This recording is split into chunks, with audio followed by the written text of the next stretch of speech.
नमस्कार साथियों, स्वागत है आप सभी का ब्राइट एग्रो क्लासेस के डिजिटल प्लेटफॉर्म पर। साथियों, आज अपन चर्चा करने वाले हैं जेट 2025 के बारे में। जो भी साथी तैयारी करना चाहते हैं, तो आप सभी को पता है किसी भी एग्जाम की तैयारी कर लो, आपको क्या चाहिए साथियों? पहले सिलेबस की रणनीति आपके सामने होनी चाहिए, सिलेबस का पता होना चाहिए कि क्या सिलेबस है, कौन कौन से टॉपिक्स है। तो साथियों, आज के इस वीडियो में अपन जेट 2025 के सिलेबस के बारे में क्या करेंगे साथियों? चर्चा करेंगे कि इसका क्या सिलेबस आपका रहने वाला है जेट 2025 में। और इस सेशन में ओनली एग्रीकल्चर के सिलेबस के बारे में अपन क्या करने वाले हैं, चर्चा करने वाले हैं। इसके साथ में ही एनालिसिस करेंगे इस सिलेबस के बारे में कि क्या सिलेबस है, कितने लेवल का है, कहां कहां से पुटअप हुआ है, कौन कौन से नए टॉपिक्स है, या 11th 12th के ओनली वही टॉपिक्स है। तो साथियों, एंड तक इस वीडियो में बने रहना, आपको कंप्लीट इंफॉर्मेशन दी जाएगी जेट 2025 के एग्रीकल्चर के सिलेबस के बारे में। अब बात करोगे कि सर बायोलॉजी का, केमिस्ट्री का वो सिलेबस की बात करें, तो सर वो सिलेबस कहां से मिलेगा? नेक्स्ट जो अपने सेशन रहेंगे, 2 सेशन रहेंगे, उसमें अपन केमिस्ट्री और बायोलॉजी के बारे में क्या करेंगे साथियों, उसके सिलेबस के बारे में भी चर्चा करेंगे। इसके साथ ही बात करता हूं साथियों, ये स्टेट लेवल का ओनली राजस्थान का एग्जाम है।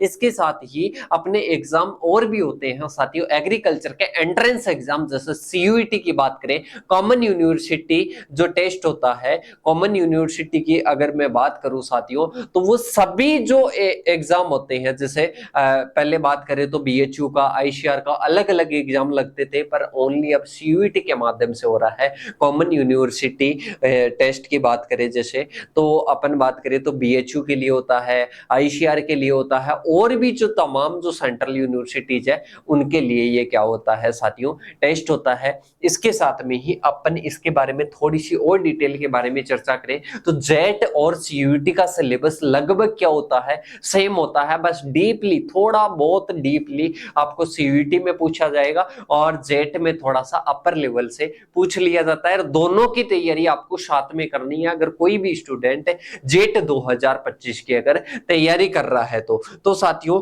अपन चलते हैं इसके सिलेबस के एनालिसिस के बारे में। तो साथियों, इसके सिलेबस की मैं चर्चा करूं तो सबसे पहली इसकी यूनिट आती है, पहली इसकी यूनिट आती है। सिलेबस के बारे में चर्चा करने से पहले बता दूं मैं, एबीसी, कोई स्टूडेंट एबीसी से देता है, कोई इसका पीसीबी से देता है, कोई इसका पीसीएम से देता है। तो साथियों, अपन पहले चर्चा करेंगे एबीसी सब्जेक्ट के सिलेबस के बारे में, एग्रीकल्चर, बायोलॉजी, केमिस्ट्री के बारे में। तो साथियों, सबसे पहले एग्रीकल्चर का सिलेबस है, और एग्रीकल्चर में अपन साथियों यूनिट ए मतलब जनरल के बारे में सबसे पहले चर्चा करेंगे कि जनरल क्या क्या चीजें पूछी जाती है अपने।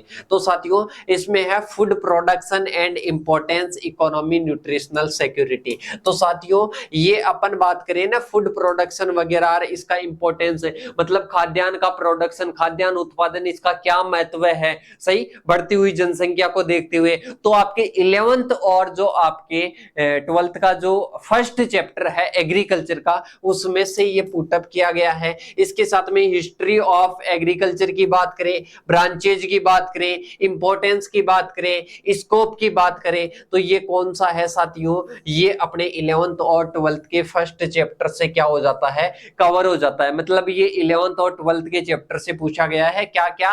खाद्यान्न उत्पादन, इसका क्या महत्व है, अर्थव्यवस्था में क्या महत्व है, अर्थशास्त्र में क्या महत्व है। इसके साथ में ही अपन बात करें इसका इतिहास क्या है एग्रीकल्चर का, इसके साथ में एग्रीकल्चर की ब्रांचेज क्या है, इंपॉर्टेंस क्या है, ये सभी चीजें देखनी है। इसके साथ में ही ये फर्स्ट चैप्टर से हो जाएगा 11th और 12th के। फिर इसके बाद में अपन चलते हैं साथियों वेदर एंड क्लाइमेट।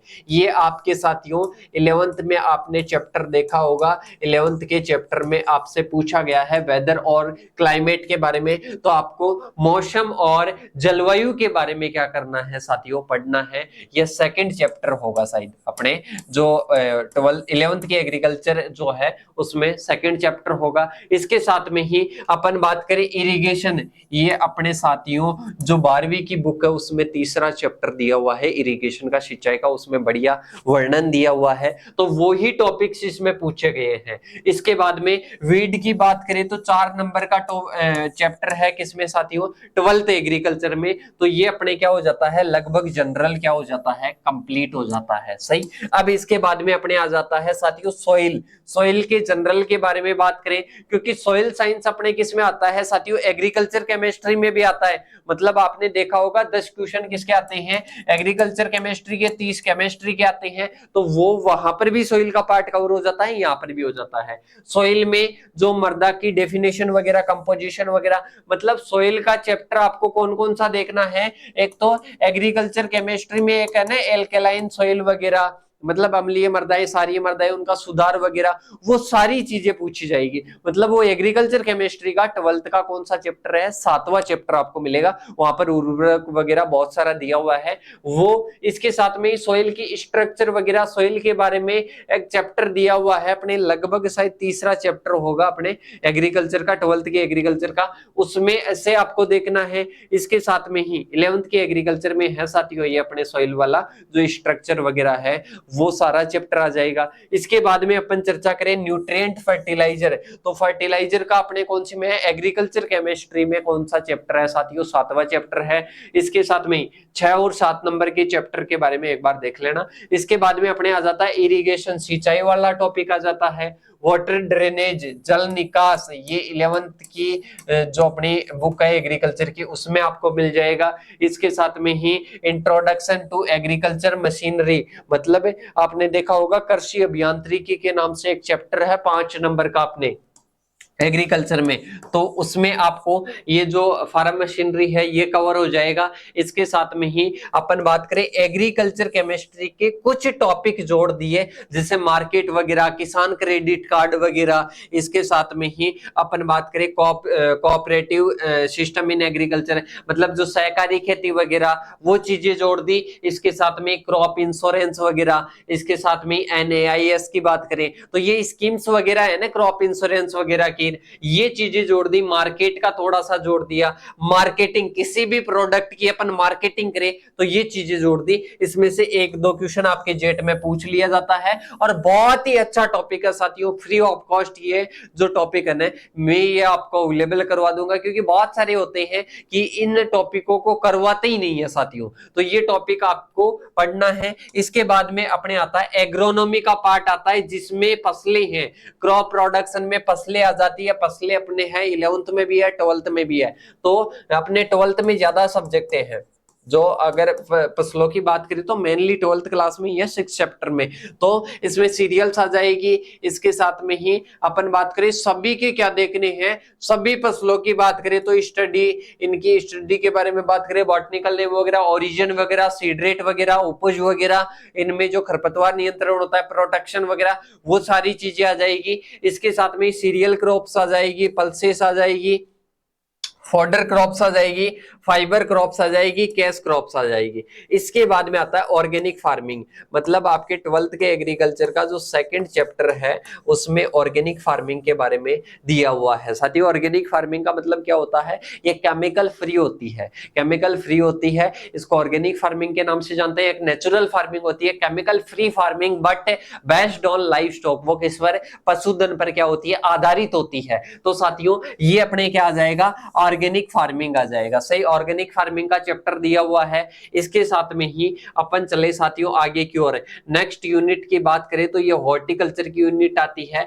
इसमें ऑर्चार्ड मैनेजमेंट वगैरह, मतलब जो बेसिक है, बेसिक तो 11th की जो एग्रीकल्चर है वहां से आएगा, 12th की एग्रीकल्चर में क्रॉप्स ज्यादा दी हुई है। सही, इसके साथ में ही अपन बात करें स्टडी ऑफ फ्लावरिंग, मतलब फ्रूट्स के बारे में अपने को पढ़ना है। जो जितने भी 8-9 लगभग फ्रूट्स है अपने 12th के एग्रीकल्चर में, वो फ्रूट्स के बारे में पढ़ना है। और इसके साथ में ही जैसे अपन बात करें मौसम के बारे में, अनफ्रूट लेंस के बारे में जैसे अपन बात करते हैं ना, जैसे अपन प्रिजर्वेशन के बारे में, प्रिजर्वेशन में जैम जेली वगैरह वो 11th में थे और 12th में भी थे।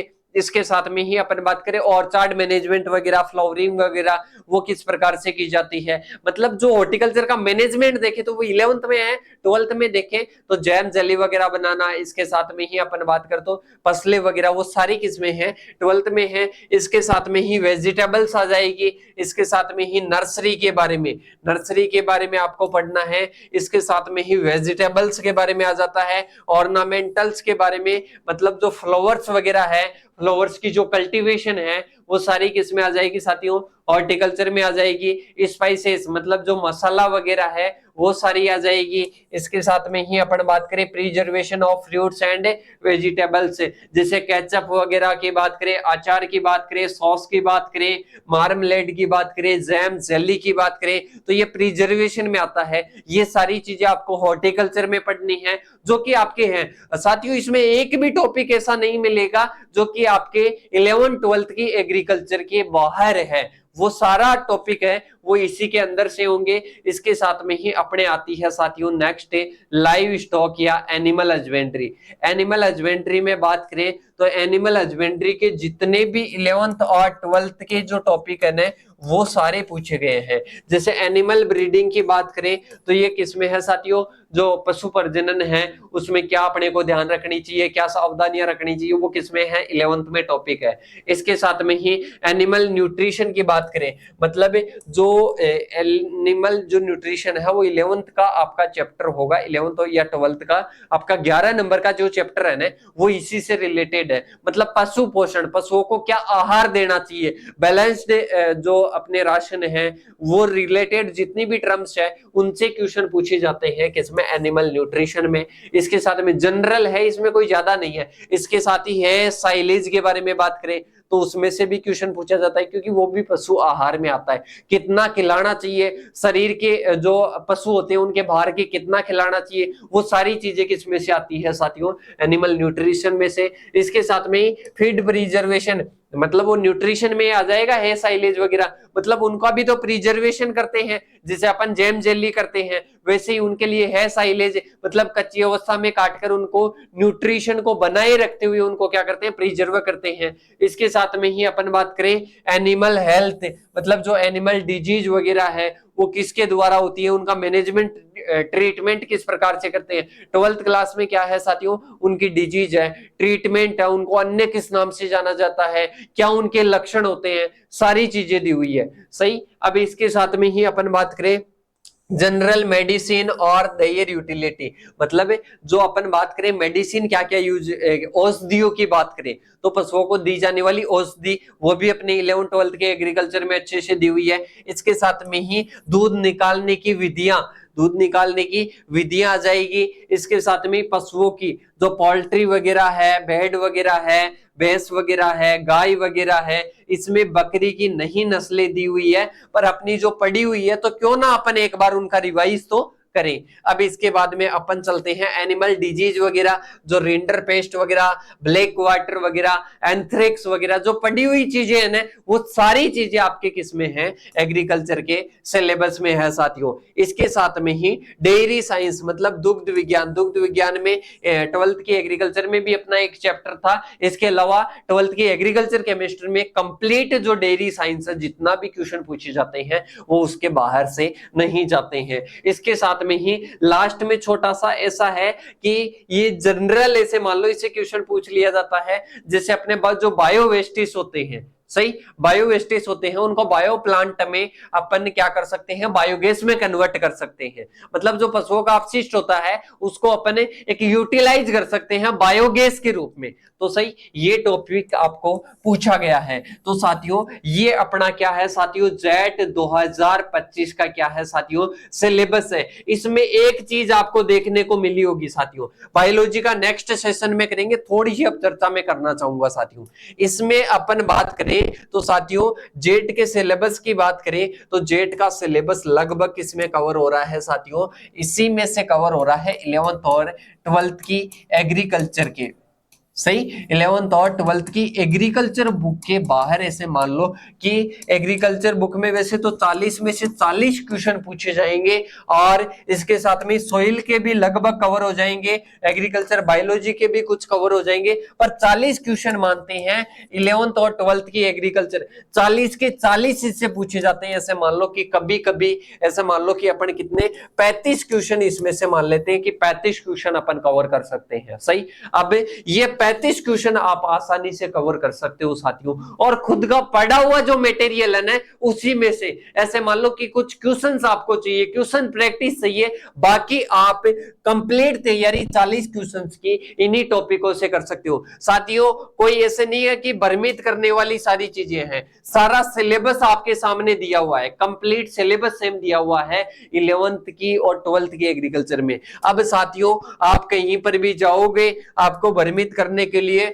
बहुत बड़ा सिलेबस पढ़ाया जाएगा और उसमें भी आपके 40 से 50 से और 100-150 नंबर आएंगे एवरेज स्टूडेंट्स के। क्यों ना एवरेज स्टूडेंट्स 11th-12th का मैटर पढ़े और इसके साथ में क्वेश्चन प्रैक्टिस करे, और जो इंपॉर्टेंट क्वेश्चंस है पिछले पेपर्स के वो पढ़े, डेली क्वेश्चन प्रैक्टिस करे एक टॉपिक को पढ़कर। तो साथियों एवरेज स्टूडेंट भी सिलेक्शन ले सकता है और टॉप स्टूडेंट तो टॉप से टॉप रैंक ला सकता है साथियों। क्योंकि कितना ही टॉप स्टूडेंट मान ला, चाहे अपन बात करें ना कि 40 क्वेश्चन में वो एग्रीकल्चर का होगा तो 37 से 38 क्वेश्चन कवर कर पाएगा, राइट क्वेश्चन कर पाएगा। साथियों 40 से 40 चाहे कहीं के भी क्वेश्चन मिल जाए, 11th-12th के कहीं से भी पढ़े हुए मिल जाए, पर 2-3 क्वेश्चन तो गलत हो ही जाते हैं। तो साथियों ये 38 क्वेश्चन से कोई भी स्टूडेंट टॉपर कर सकता है। और अगर किसी को मानना नहीं हो ना कि सर मैं तो नहीं मानूंगा कि इनसे ही आता है, साथियों इनसे ही आता है,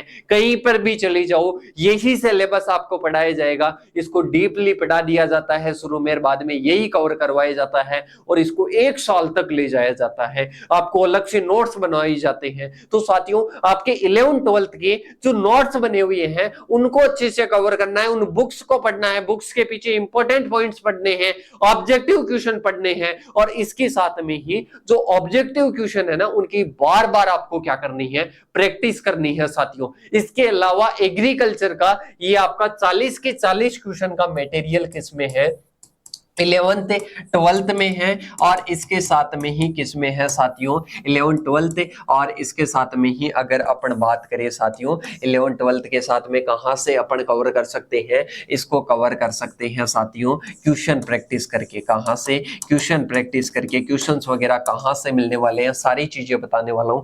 फिर भी कोई स्टूडेंट ऑफलाइन ऑनलाइन कहीं से भी तैयारी करना चाहता है कर सकता है, पर अगर कोई मिडिल क्लास का जो स्टूडेंट है कि मैं बाहर रहकर तैयारी नहीं कर सकता, 1 से 1.5 लाख रुपए खर्च नहीं कर सकता, क्योंकि मेरे को पता है कहीं पर भी जाओगे पहले तो कोचिंगों की फीस मिलेगी 40-50 हजार 1 साल की, और जो आपके पास में सिलेबस आपका पढ़ा हुआ है ना 11th-12th में फीस देकर आपने जो सिलेबस पढ़ लिया ना वही पढ़ाएंगे आपको, पर उसकी भी फीस आपको 40 से 50 हजार देनी पड़ेगी, और इसके साथ में हॉस्टल फीस आपको देनी पड़ेगी, और लाख से 1.5 लाख रुपए के नीचे आपके घर वाले आएंगे, आप आओगे और वही नंबर देखने को मिलेंगे एवरेज स्टूडेंट के 150 से 200। पर आप अपने माइंड को एक्टिव करके अच्छे से अगर तैयारी करते हो ना तो साथियों आप भी अच्छा स्कोर कर सकते हो, और वो भी कैसे साथियों, ओनली घर बैठे पढ़कर या कहीं भी आसपास में लाइब्रेरी है उसको ज्वाइन करके। साथियों इसके बाद में भी स्टूडेंट्स के डाउट होता है कि सर मेरे को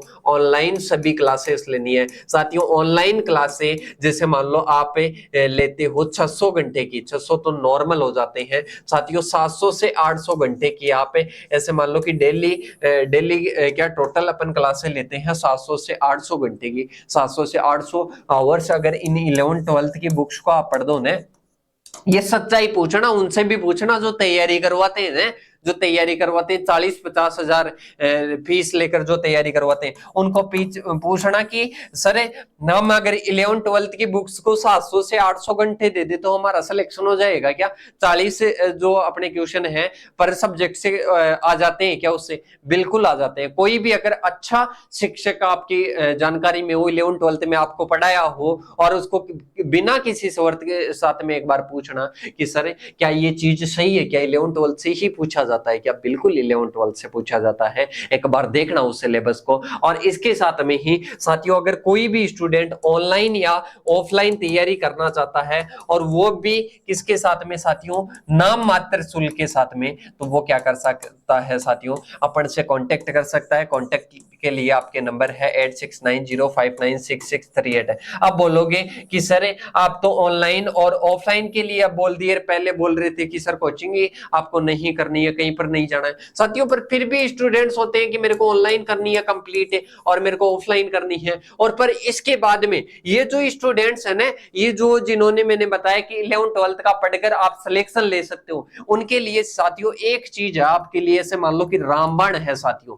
देखो उन सभी साथियों के लिए ये चीज आराम से आपको देखनी है एक बार। देखो आपके लिए है साथियों साल भर साप्ताहिक टेस्ट सीरीज, मेजर और minor test series, daily test होंगे साथियों, मेजर और माइनर टेस्ट सीरीज, वो भी साल भर चलने वाले हैं। कोई भी स्टूडेंट पढ़ेगा तो उसके लिए ये चीज तो अवेलेबल होनी चाहिए। इसके बाद में कंप्लीट नोट्स उसके लिए अवेलेबल होंगे और लाइव गाइडेंस क्लासेस मिलेगी। हार्ड टॉपिक्स को आसान भाषा में समझाया जाएगा। कोई टॉपिक जैसे जलवायु खंड वगैरह है, किसी साथी को समझ में नहीं आए सेल पढ़ने पर, तो वो समझाए जाएंगे। कंप्लीट सिलेबस की इंफॉर्मेशन दी जाएगी। कोई भी डाउट होता है जेड 2024 में, वो आपको इन नंबरों पर मैसेज करके बताना है। पिछले 20 वर्षों में हुए जो भी पेपर्स हैं वो विद सॉल्यूशन आपको प्रोवाइड करवाए जाएंगे। इसके साथ में ही आपकी क्वेश्चन प्रैक्टिस के लिए बुक आपको फ्री ऑफ कॉस्ट दी जाएगी। इसके साथ में ही क्वेश्चन प्रैक्टिस की पीडीएफ दी जाएगी। इसके साथ में क्या क्या चीजें आपको मिलेगी, वो चीजें आपको कहां पर अवेलेबल होगी साथियों, वो अपने ऐप पर अवेलेबल होगी। जो ब्राइट एग्रो क्लासेस का जो ऐप है उसमें अवेलेबल होगी। अगर आपको 2 मिनट का वेट हो तो साथियों मैं आपको वो भी चीज दिखाना चाहूंगा किस प्रकार से क्या क्या मटेरियल मिलेगा। थोड़ा सा 2 मिनट का वेट करना, और इसके साथ में ही आप कॉल कर सकते हो साथियों। ब्राइट वाली टेस्ट सीरीज अगर आपके साथ में है तो अब की बार जेट 2025 में आप क्या ले सकते हो, अपना सिलेक्शन ले सकते हो। कॉन्टेक्ट नंबर है, इन पर आप क्या कर सकते हो साथियों, मैसेज कर सकते हो, कॉल करके इन पर पूछ सकते हो। तो ये कॉन्टेक्ट नंबर एक बार सेव कर लीजिए। इसके बाद में मैं आगे की चर्चा करता हूं कि इस टेस्ट सीरीज में, इस यूनिक टेस्ट सीरीज में आपको क्या क्या चीजें मिलने वाली है। साथियों एक बार आप विजिट करना, थोड़ा सा वेट करना, ताकि मैं निकाल लेता हूं अपना एप्लीकेशन, खोल लेता हूं और उसी में आपको दिखाने की कोशिश करूंगा साथियों।